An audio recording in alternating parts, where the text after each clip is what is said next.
Implications of the new land tenures. The British destroyed the traditional basis of the Indian land system. In the pre-British days, the land revenue was realized by sharing the actual crop with the cultivators. The British fixed the land revenue in cash without any regard to various contingencies such as failure of crops, fall in prices, and droughts or floods. Moreover, the practice of sale in settlement of debt encouraged money lenders to advance money to landholders and resorting to every kind of trickery to rob them of their property. The institutionalized the commodification of land and commercialization of agriculture in India.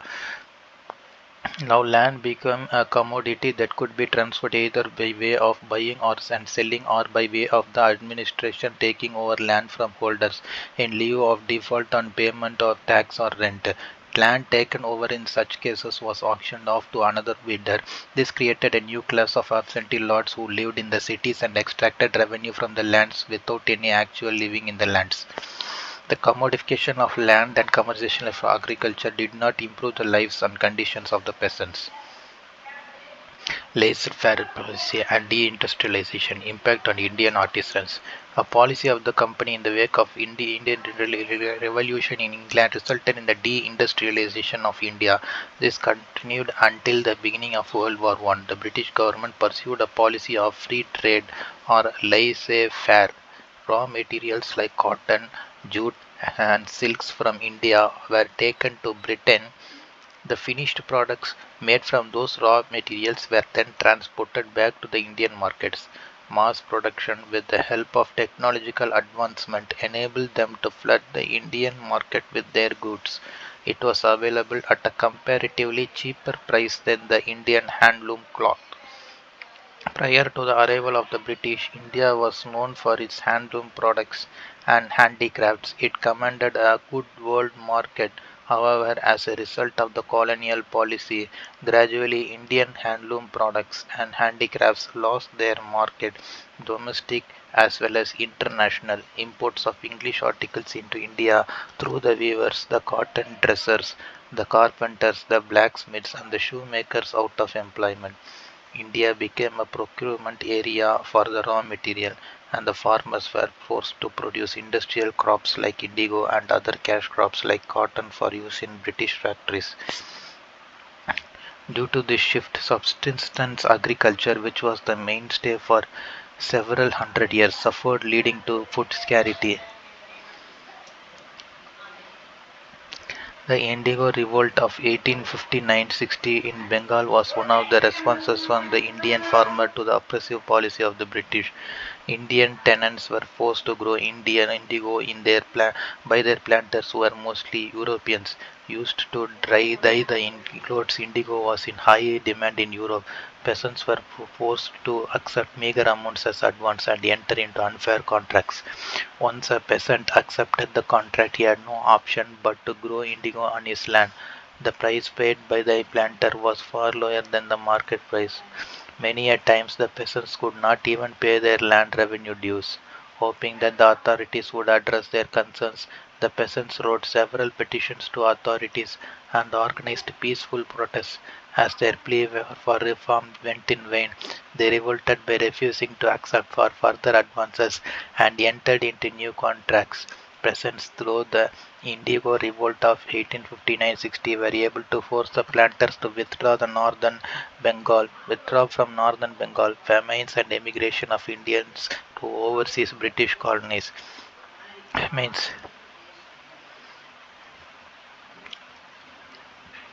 As India became increasingly deindustrialized, weavers and artisans engaged in handicrafts were thrown out of employment.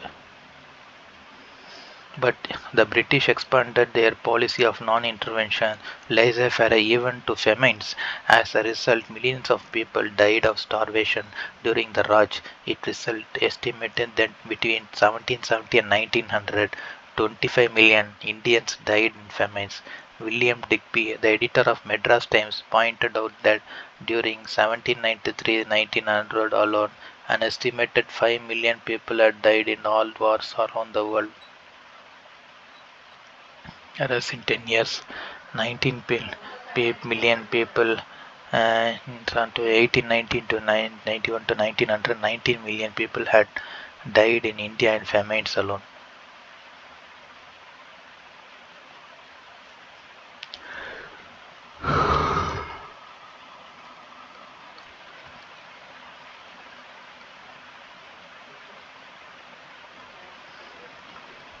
The failure of two successive monsoons caused a severe famine in the Madras Presidency in 1876-1878.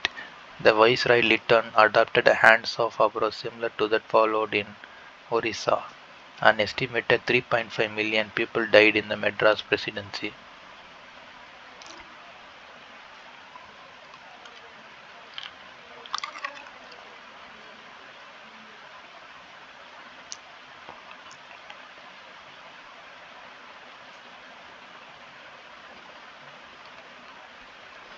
The introduction of plantation crops such as coffee, tea, and sugar in empire colonies such as Ceylon, Mauritius, Fiji, Malaya, the Caribbean islands, and the South Africa required enormous labor.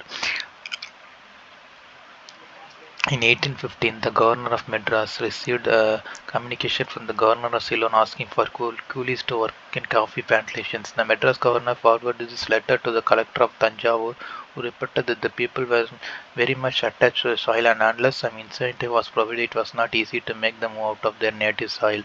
But the outbreak of two famines, 1833 and 1843, forced the people without any incentive from the government to leave for Ceylon to work coolies in coffee and tea plantations under the indentured labor system. The abolition of slavery in British India in 1843 also facilitated the process of emigration to European empire colonies. In 1837, the number of immigrant Tamil laborers employed in Ceylon coffee estate was estimated at 10,000. The industry developed rapidly, and so did the demand for Tamil labor.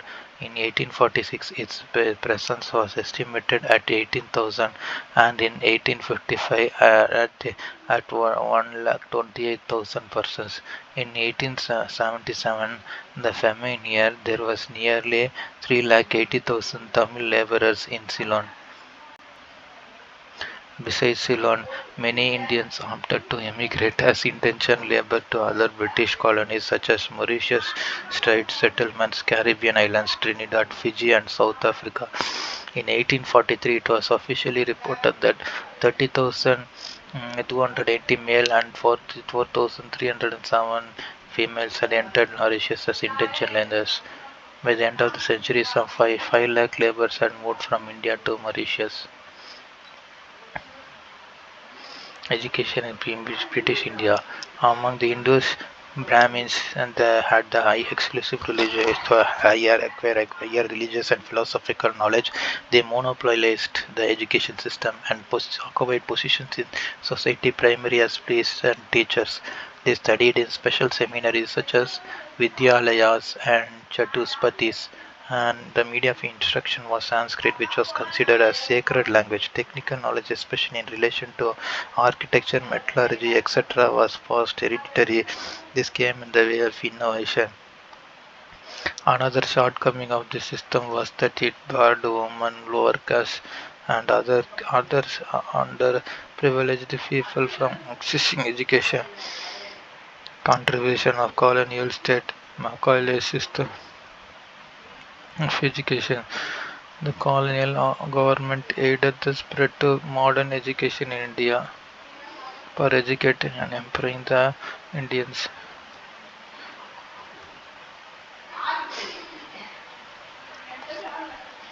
This the English Education Act was passed by the Council of India in 1835.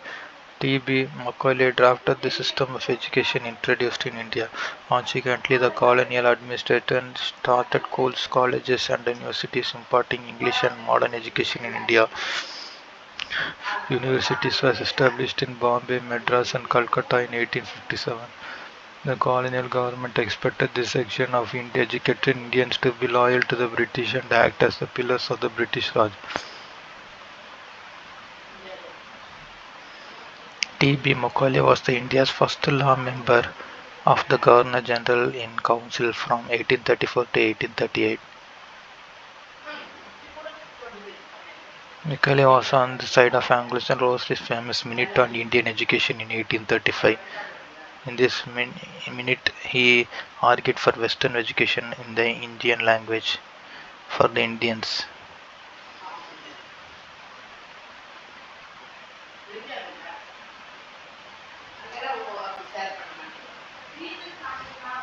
So the role of educated middle class, economic and administrative transform on the one side and the growth of Western education on the other side gave the space for growth of new social class.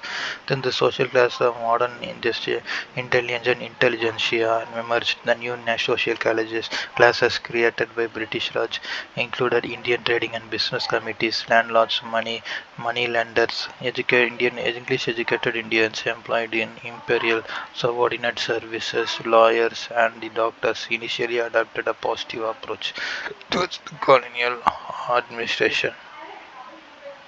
However, soon they realized that their interests would be better served only in independent India. People of the said social classes began to play a prominent role in promoting patriotism among the people. Raja Rammohn Rais, Chandra Vidyasagar, Swami Vivekananda, Aurobindo Ghosh, Gopal Krishna Gokhale, Satyendra Nath Banerjee, and others who belonged to modern Indian intelligentsia led the social, religious, and political movements in India.